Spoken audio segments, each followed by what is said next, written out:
Halo, Assalamualaikum warahmatullahi wabarakatuh.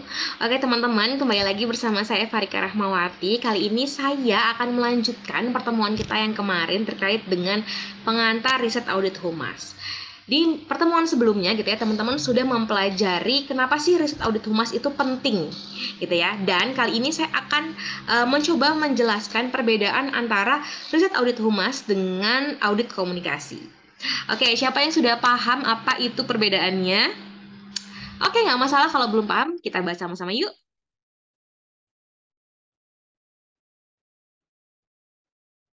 Oke, teman-teman, di materi kali ini saya akan membahas apa sih yang dimaksud dengan audit komunikasi dan perbedaannya dengan audit public relation. Secara sederhana, saya ingin sampaikan bahwa audit public relation itu mengkaji atau mengevaluasi praktik PR di sebuah organisasi, baik itu PR internal atau PR eksternal. Sementara audit komunikasi itu fokus ke aspek penilaian sistem komunikasi pada internal organisasi. Mulai bingung? Oke, saya kasih contoh gini ya. Misalnya ada perusahaan X gitu ya. Kalau dia ingin tahu sehat nggak sih ini komunikasi dalam perusahaan tersebut gitu ya, maka dia bisa melakukan audit komunikasi. Jadi dia ingin tahu nih pola komunikasi antar karyawan itu sehat atau enggak. Dia bisa melakukan analisis jaringan, dia bisa melakukan eh, penelitian komunikasi gitu ya untuk mengetahui siapa saja sih provokator dalam perusahaan ini. Siapa aja kemudian orang-orang yang dianggap penting atau bahkan siapa saja orang nih ya udah yang pasrah aja yang diem-diem aja. Tujuan perusahaan melakukan audit komunikasi ini untuk tahu gitu ya apakah pesan dari pejabat gitu ya sampai nggak sih ke karyawan yang paling bawah. Sebutlah misalnya apakah dari CEO punya informasi gitu ya, nyampe nggak nih ke OB misalnya atau ke karyawan yang levelnya paling rendah? Apa cuman berhenti sampai di pihak manajer aja atau di pihak supervisor gitu ya? Untuk mengukur itu kita perlu melakukan audit komunikasi. Nah, bedanya untuk audit public relation ini fokus banget gitu ya untuk mengevaluasi praktik PR, baik itu PR eksternal maupun internal. Maksudnya, nggak harus terkait dengan program PR di dalam gitu ya. Misalnya kita kemarin sudah membahas bahwa publik internal misalnya antar karyawan, tapi publik eksternal misalnya pingin tahu program PR yang bekerja sama dengan media gitu ya. Misalnya PR-nya bikin acara podcast di radio gitu ya. Apakah itu berhasil atau enggak? Nah, itu bisa kita audit. Oke, persoalan utama dalam audit komunikasi kita harus paham dulu gitu ya. Sebenarnya, ketika melakukan audit komunikasi dan audit program PR-nya ada kemiripannya gitu. Jadi kita bisa ambil polanya dari si persoalan audit komunikasi. Jadi kalau di audit komunikasi, tanda tanya di pimpinan organisasi itu mereka biasanya suka nanya, anggota organisasi ini tuh ngerti nggak sih tujuan organisasi? Jadi semacam kayak tes gitu ya.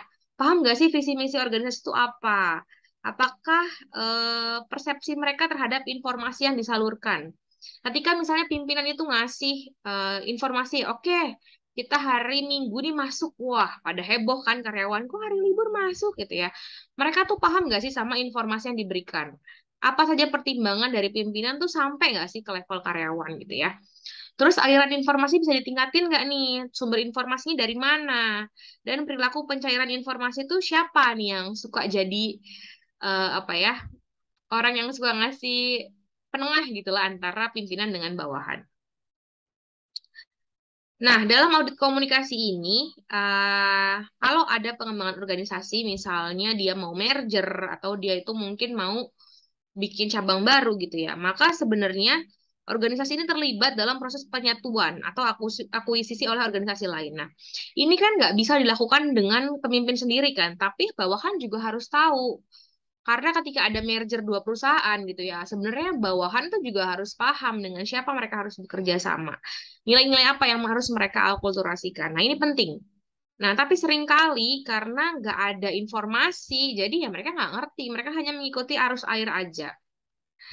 Sehingga tanggung jawab perusahaannya juga tentu menurun gitu ya. Oke.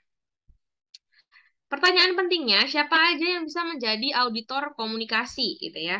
Di auditor komunikasi ini bisa jadi perusahaan meng-hire konsultan atau ahli internal, in-house specialist gitu ya. atau bahkan gugus tim, yaitu manajemen yang terdiri dari pengurus manajer senior, tim yang ditunjuk, dan rekan kerja yang bisa jadi mata-mata dalam organisasi tersebut. Jadi bisa dari luar, bisa dari dalam. Nah, ketika ini menjadi sebuah profesi gitu ya, audit komunikasi ini juga dibayar dalam skup yang mahal gitu ya, karena dia harus tahu banget nih person to personnya tuh karyawan tuh gimana sih perspektifnya terhadap organisasi. Oke, prosesnya gitu ya. Ketika ini sampai ke audit PR, berarti kita nggak sampai ke dalam siapa aja sih orang yang berperan dalam organisasi itu. Tapi kita hanya fokus pada skup siapa aja sih orang-orang yang berperan saat terjadi program PR, baik itu program internal maupun program PR eksternal. Jadi teman-teman nanti ketika ada penugasan, cukup fokus ke satu program aja. Dalam program PR internal misalnya, melakukan kegiatan gitu ya, kegiatan gathering misalnya. Siapa aja nih peran-peran yang berperan dalam program tersebut? Tahapannya, kita bisa mulai dengan know critical strategic communication practice. Jadi, kita ingin tahu dulu nih, strategi apa sih yang digunakan PR, kok harus ada family gathering misalnya. Implementasi seperti apa dalam program itu misalnya. Apa sih yang digunakan oleh organisasi-organisasi lain. Tujuannya harus jelas dulu gitu ya. Oke, program PR ini ingin menyatukan karyawan dengan sesama keluarga karyawan gitu ya, sehingga kita bisa jadi lebih paham. Oh, anaknya tuh si A si B, orang tuanya tuh si A si B, istrinya tuh atau suaminya si A si B. Jadi ketika misalnya nggak masuk gitu karyawannya, kita tahu kita harus kontak istrinya misalnya ya. Atau ketika anaknya sakit gitu ya, perusahaan juga bisa lebih empati. Jadi ada hal-hal yang bisa diuntungkan oleh kedua belah pihak dalam program family gathering ini misalnya. Nah, tentunya gitu ya, mengetahui strategi kritisnya itu adalah harus ada support dan alignment. Artinya harus ada komunikasi gitu ya dengan organisasi untuk memastikan bahwa fungsi-fungsinya nanti akan sukses ketika program ini berjalan. Saya kasih contoh yang sederhana banget gitu ya, tadi family gathering gitu ya. Nah, di sini kita mau tahu nih, visinya apa sih family gathering ini? Oke, ternyata misalnya selaras dengan visi misi organisasi, misalnya organisasinya punya visi kerja disiplin gitu ya. Oke, berarti karyawan jam 4 teng, jam pulang kantor harus pulang karena sayang keluarga gitu ya.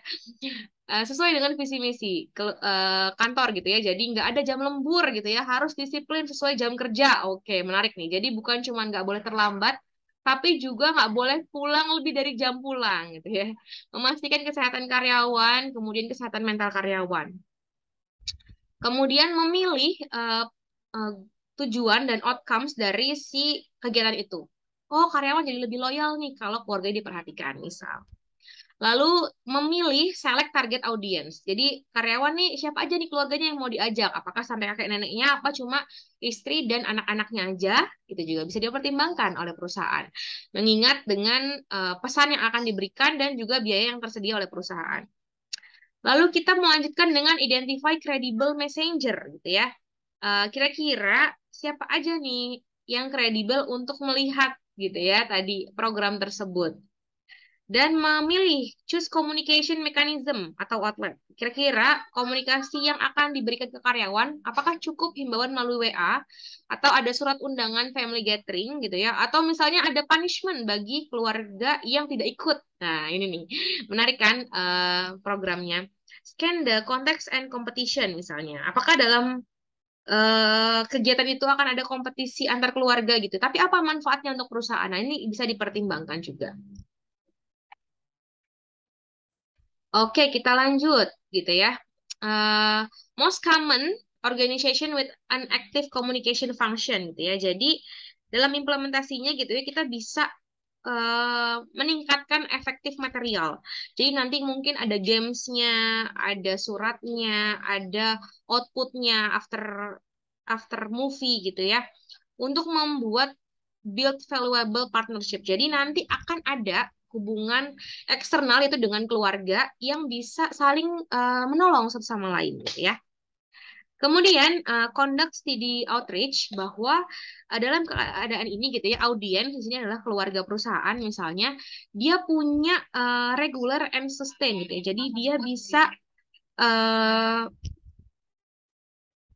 melihat gitu ya, kira-kira capaian dari program ini tercapai atau enggak. Apakah benar setelah 2 kali program misalnya, si karyawan ini bisa lebih loyal terhadap perusahaan. Nah, itu perlu diteliti di hasil evaluasinya. Dan perlu ada monitor juga dan evaluat dari program tersebut. Nah, dokumen yang diaudit apa aja nih kira-kira gitu ya. Misalnya, mulai dari rekomendasinya, dari analisisnya, dari teori-teori yang digunakan sampai kepada siapa-siapa aja nih keluarga yang hadir gitu ya. Kita bisa audit, kita bisa assess apakah dalam perencanaan program tersebut mereka testimoninya baik atau enggak. Terus foto-foto yang mereka unggah gitu ya, misalnya di media sosial tuh, wah, acara ini keren banget oleh perusahaan X. Atau kebalikannya, justru mereka jadi haters kita. Wah, kan ini bahaya kan, akhirnya nggak sesuai dengan tujuan program. Oke, nah itu tadi gitu ya. eh Secara singkat, perbedaan antara audit komunikasi dengan riset audit PR. Dalam riset audit PR, jadi fokus saja ke eh, program PR yang akan dilakukan.